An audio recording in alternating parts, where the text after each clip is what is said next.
चमन को सोचे ओ खोड़ सोणन खतल क्या नमूदे ओ जानी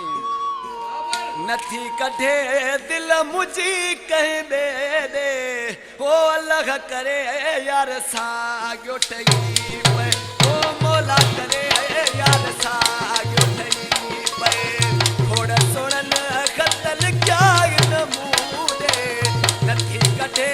दिल मुझी कहीं दे दे अल्लाह करे यार साॻियो ठही पे ओ मौला करे यार साॻियो ठही पे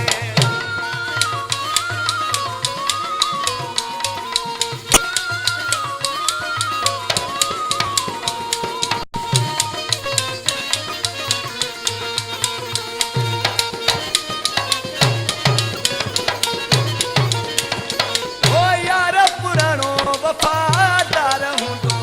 आ दुख सुख में जेको साथ ॾींदो आ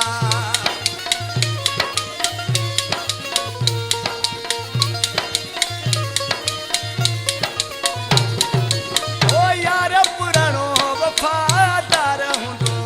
आ दुख सुख में जेको साथ ॾींदो आ तॾहिं घुरे मुंहिंजी मन थो तंहिंखे नथी कढे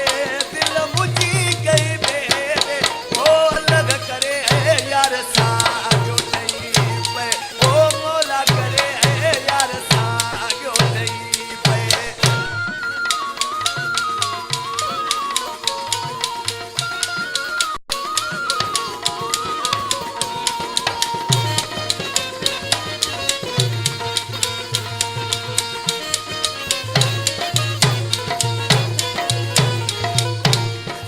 ओ टुटणा ना हिन नीअ जा नाता हुन सां हिन रूह जा रिश्ता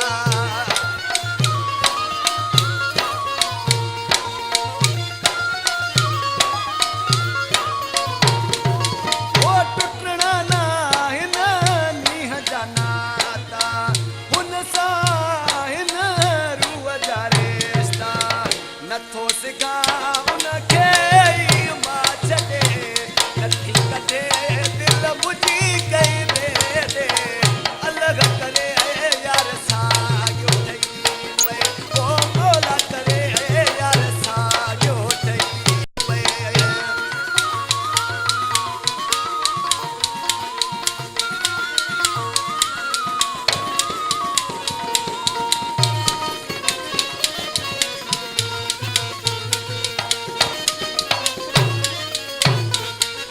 ओ ॾींहं दुखन जा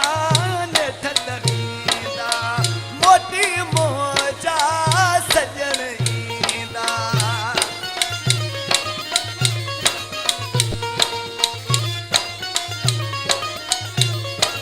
ओ ॾींहं दुखन जा नेठत ईंदा मोटी मोजा सजण ईंदा वफ़ा अहमद मुंहिंजी दिलड़ी थी चवे नथी कढे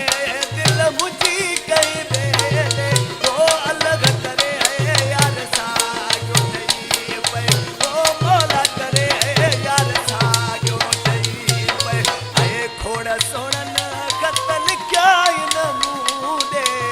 नथी कढे दिल मुंहिंजी कई बेरे ओ अलॻि करे